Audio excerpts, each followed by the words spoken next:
Why is Saurfang not honorable? From my boss, who did this, I think this is March 31st. So almost like April Fools, right? To preface this video, I should say that I'm personally a big fan of Saurfang.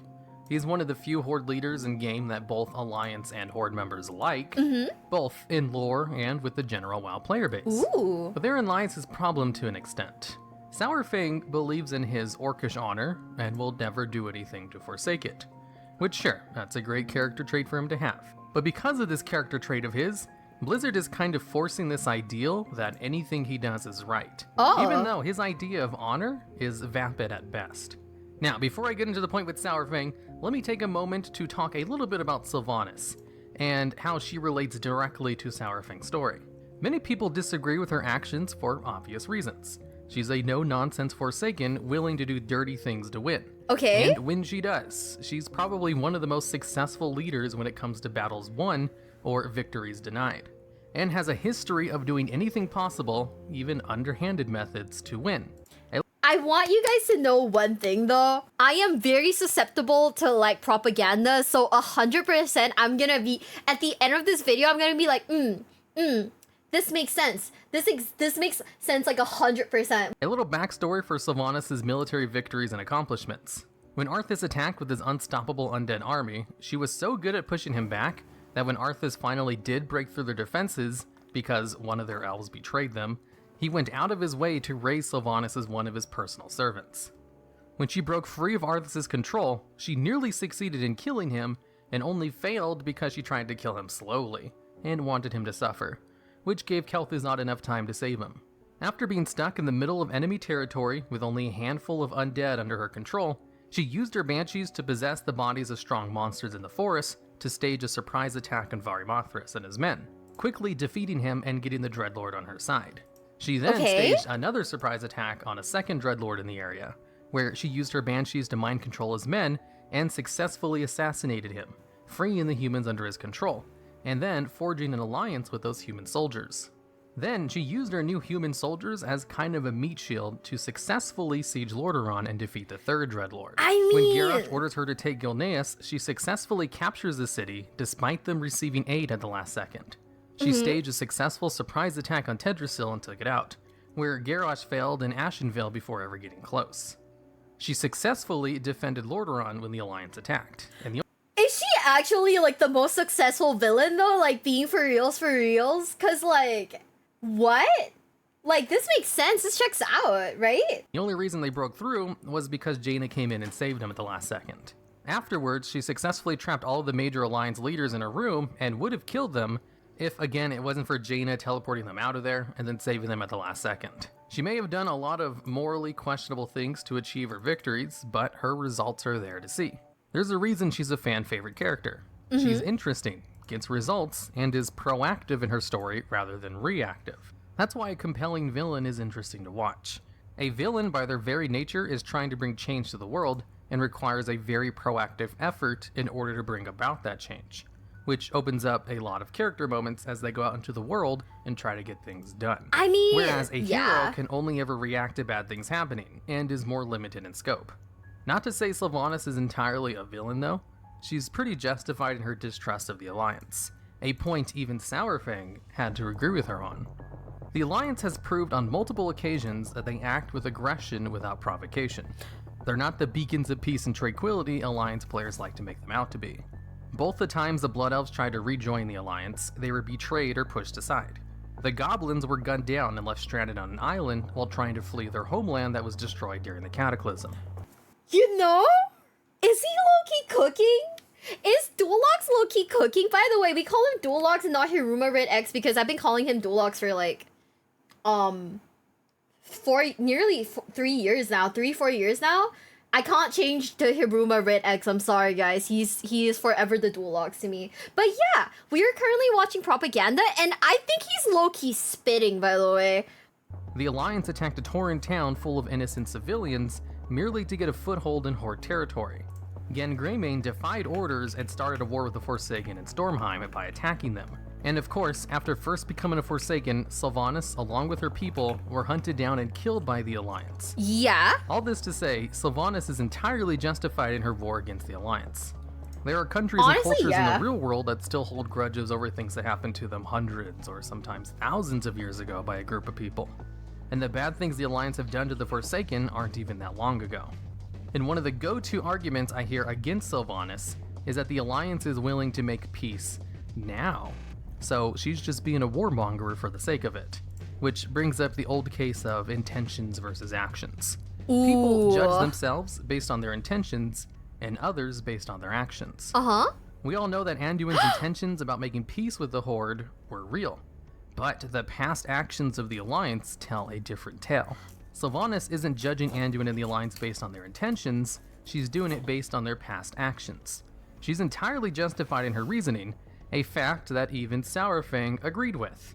So, how does this all relate to Saurfang?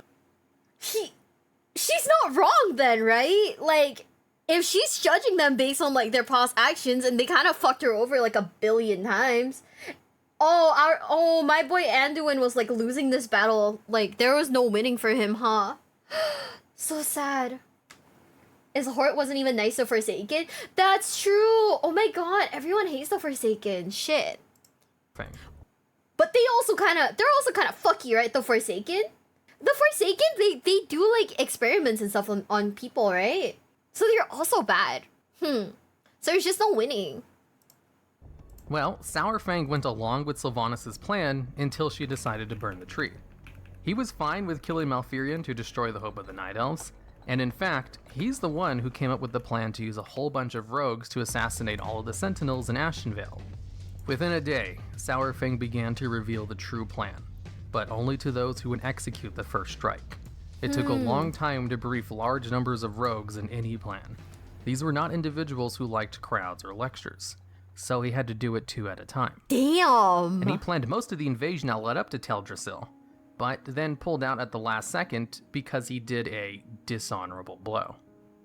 This was a dishonorable blow? Now, this is where his sense of honor starts to be a little shaky. Remember that Saurfang is the one who came up with the plan to hire rogues to attack the Night Elves' towns before they had a chance to defend themselves or retaliate. None of those attacks really involved facing the opponent in open battle, since 99% of those were surprise attacks. Saurfang attacking Malfurion in the middle of battle while facing off against his commander, well, there's nothing dishonorable about that. Even when Tyrande came to save Malfurion, she asked why Saurfang spared his life, to which he replied that he struck without honor and didn't deserve to kill him. Tyrande then chastised Saurfang about this, and told him he was stupid, but thankful for not killing her husband. And since one of the big reasons they were even invading Teldrassil was to kill Malfurion, Sylvanas ordered the burning of the tree, something she wouldn't have done if Malfurion had died. So did he literally throw? Was he just throwing then? Huh? Wait. Okay, this part I didn't know, right? Because this wasn't like explained in like the cinematic. We just kind of saw like her burn the tree, but it was just to kill Malfurion, and they didn't even kill him. So they were like, "Well, fuck it, I'll just burn a tree." Huh? 이름이 와깝네. Writing is pretty whacking BFA. Okay, I think I need to sit down and ask someone like, what is the definitive ranking when it comes to like the different expansions? Like, which one has like and in terms of the expansions, like which has the best storytelling? Just off of storytelling alone, right? Yeah, the cinematics only don't tell you like the entirety of the story, so like lore videos are what helps me fill in the gaps. But to be very frank with you guys, I think that like the lore videos are also like, you know that like one meme of that one guy who's just like looking around and there's like a ton of like things on like a pegboard? That's me right now. My eyes are like crossed, my eyes are like and like if you guys hear typing in the back, by the way, usually it's me googling like certain like characters so I can read like what happened too. Fuck. Malfurion is the first and most powerful druid, so solid plan. Legion, Wrath of the Lich King or Legion for best storytelling? Warcraft 3 cutscene movie? I think we did we not? Yeah. I think we did, but like, there's still so much like lore behind it. I don't know. It's usually considered the best expansion by the community. Okay. Yeah, okay, hold up. Let me ask that man real quick. Wait, can I call you so I can ask you a question? Bestie. Usually if I hit him with a bestie, he's like, okay. Hello, boss. Hello. Hi. Oh my god, did I wake you? No. Oh, okay, good. Cause we're like watching your like Saurfang is not honorable video right now, and like, which Mm-hmm. which like expansion do you think has like the best like storyline? The expansion with the best storyline. Yeah. Huh. That's a hard one. Probably Legion. Okay, he's a Legion. He's a Legion guy. We're like, I'm like watching it right now, and like, there's so much about this video that's like filling in the gaps. Also, like, okay, so we're watching the Saurfang video, right? And I'm at the part where it's like, oh, Saurfang could have killed Malfurion, but didn't, so Sylvanas burnt the tree instead. Like, was that technically like Saurfang throwing? Yeah. Okay, great. That's what I wanted to know. So he fucking threw for the horde then. He did. They were there to kill Malfurion, and then at the last second, he just didn't do it. So it's kind of an L on his part then. Well, I mean, it was a dramatic choice that was like forced onto him for like a plot contrivance. It was, there's no reason Sylvanas couldn't have just finished it himself. So they all threw. It was kind of like a poorly written scene, in my opinion. Okay, that's why I wanted to know, because I was like confused. They can't kill Malfurion. He's extremely OP. Is he? Well, no, like Sylvanas is also OP, and she's the one who like beat him up. So like he can die. It's just very hard to take him down. Like Malfurion was already defeated. All Saurfang had to do was just like finish him off. Okay. So it was possible for Saurfang to do it because he's definitely strong enough to like cut his head off or whatever. But he didn't. He chose not to because they say a loon probably stayed his hand. That's more lore drop. Damn. Yeah, it's a plot contrivance though. It's not a very good writing point, to be honest. I think they just did it just because they're kind of bad at writing a little bit. Okay, that makes sense then. So it's just that BFA just has terrible writing. Yeah, kind of. I see. Okay.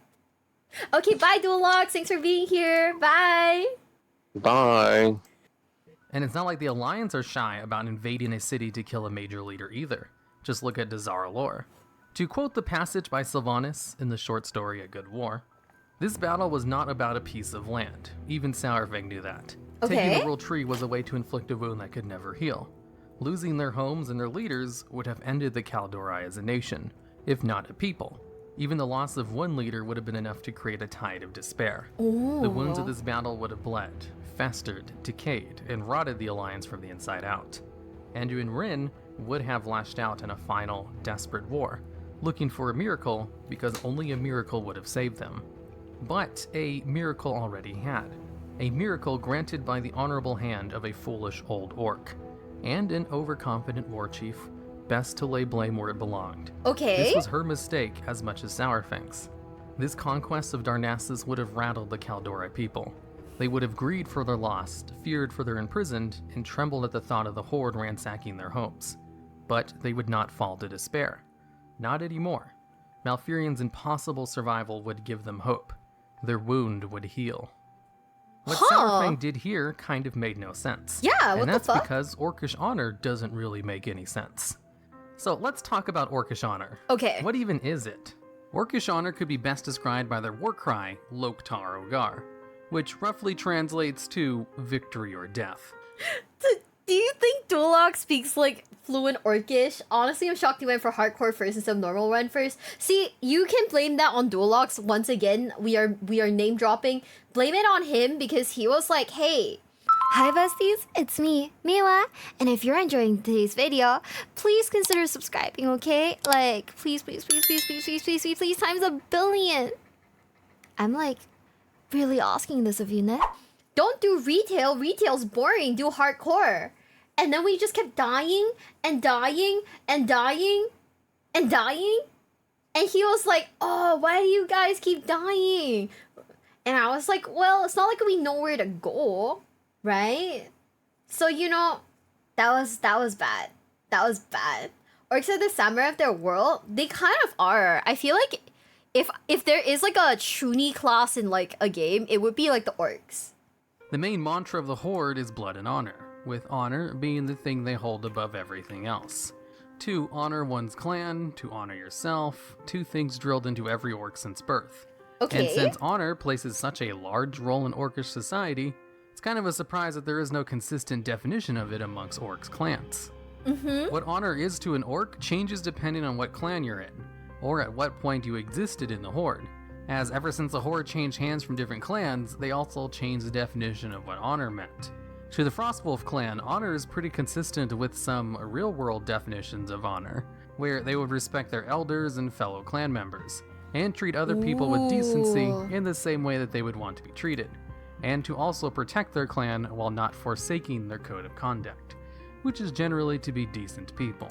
The Warsong clan has a more Spartan definition of honor, where strength is king and whatever is honorable is decided by whoever is the strongest. The weakest of one contaminates the strength of the all in their eyes, and to this end, they exile people that forsake their honor and drown their infants who aren't born strong enough. The Blackrock clan, the one Saurfang's from, has a code of honor very similar to the Warsong clan, except they also valued blacksmithing and mining in addition to military strength. The Blackrock clan was the most prominent clan in the original wars on Azeroth, as both the first and second war chiefs of the Horde were Blackrock orc members, and they were the first clan to learn how to use fel magic by the Legion. So that was his waifu, right? Oh, I remember the waifu. The wife was like, he was like, no, you gotta live, and she was like, no, let me die. It's honorable, something like that, right? Classic is 100% knowledge game. Starting hardcore is kind of insane. Yeah, tell that to my boss. He was like, it'd be funny if you guys died, and then we end up dying so much out of like sheer stress and panic that like it didn't work out. His wife was dying, accepting her death, and he trashed her for not fighting till the last. I forgot he did that. Oh, wait, is he kind of toxic? Is he kind of toxic, guys? Wait. Damn, maybe Saurfang isn't husbando material. For most of the orcish clans, besides the Frostwolf clan, honor to them was basically blood and glory. To win was honorable, and to lose was dishonorable. That is to say, there is no real definition of what it is.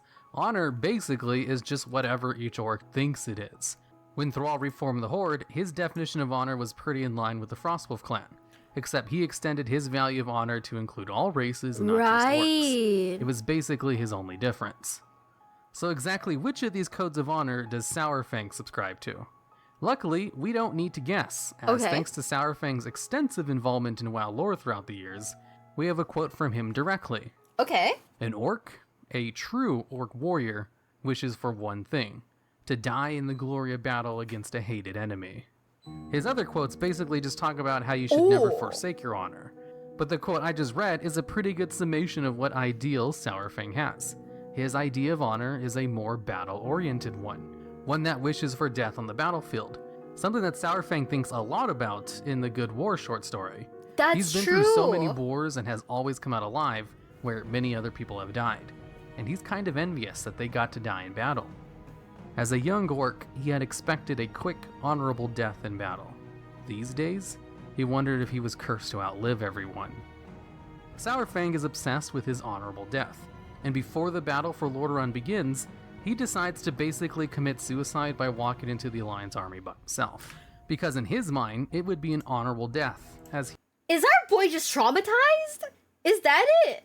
He's like, I should be put down in battle, and like, but he's like so good that he just doesn't die, and he's just like, well, shit.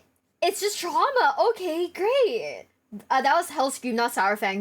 My bad. I get so confused with all of the names in this story, right?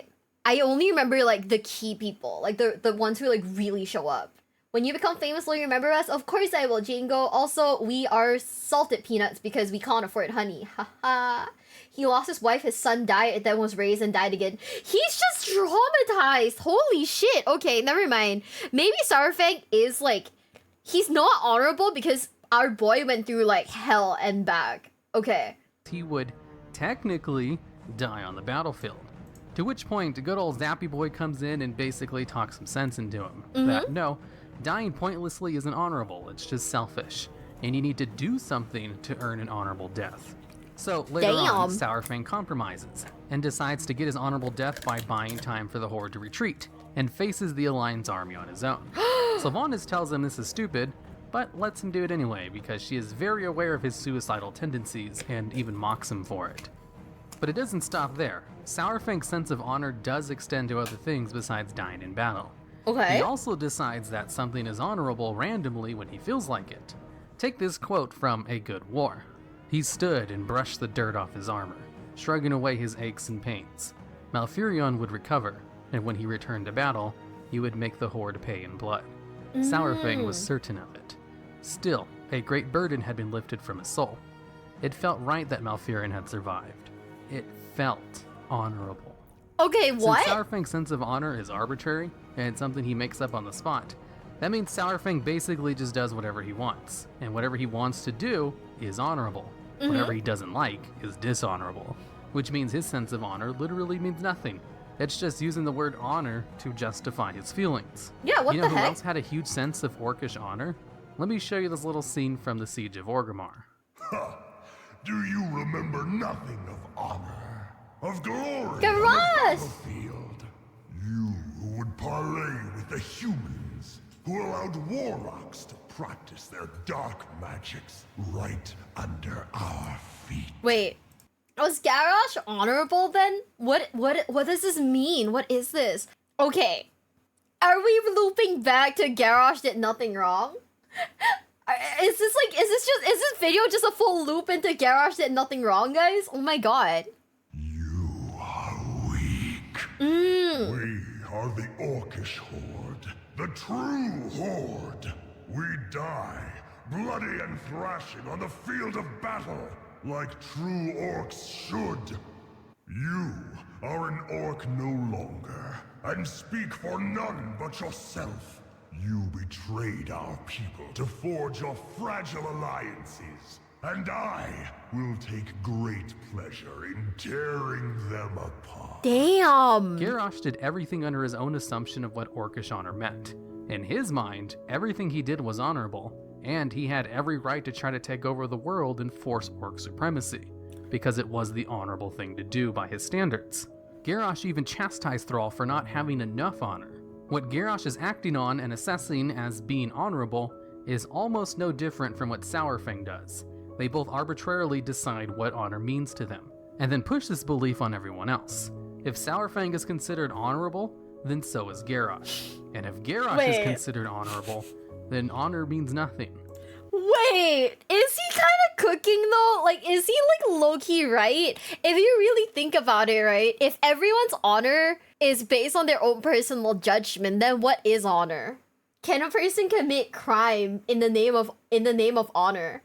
Am I being taken in by the propaganda again? Has the propaganda machine gotten me again, guys? Fuck. Or does it?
at. They'd mean it in a way that they agree with Saurfang's ideology over Sylvanas'. So let's go over Sylvanas and Saurfang's ideology when it comes to the Horde. For one, they both care about the Horde, if for different reasons. They both agree that the Alliance are not perfect beacons of peace. They both agree on waging war against Teldrassil. Now, the point in which they disagree is how far they're willing to go for these ends. Saurfang was fine with marching through Ashenvale and Darkshore and killing all of the enemy soldiers in his path. And was even thought of the idea of using rogues to kill a large portion of those soldiers before the war even officially started. Saurfang was fine with fighting the Alliance's army in defense of Lordaeron, but wasn't okay with Sylvanas' plague. And that's where Sylvanas and Saurfang have this little exchange. I had to see it for myself. Was this your plan all along? Is this how you meant to achieve victory? This honorless travesty? Honor means nothing to a corpse, Saurfang. You have the luxury of underestimating death. But it is something with which I am intimately familiar. Maybe you don't care if your people die so long as it's honorable, but to me, this horde is worth saving. Anyone who disagrees does not deserve to stand among us. By Saurfang's ideology, he would rather let the Horde die if it meant being honorable, and Sylvanas is willing to do anything to win. And this is the crux of their differences. They both agree on the same goals, but disagree with the methods used to accomplish those goals. And Sylvanas did try to do things Saurfang's way, but he ruined things for himself. If you want your enemies to bleed to death, you inflict a wound that cannot heal. That is why I need you to make the plan. High Overlord, Sylvanas said. The moment our strike begins, there will be no turning back. We can divide the Alliance only if the war to conquer Darnassus does not unite them against us. That only happens if the Horde wins an honorable victory. And I am not blind. The Horde does not trust me to wage war that way. Okay.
What do you think? I mean, I know this was a joke, like, video, but still, like, shit, why is he kind of spitting?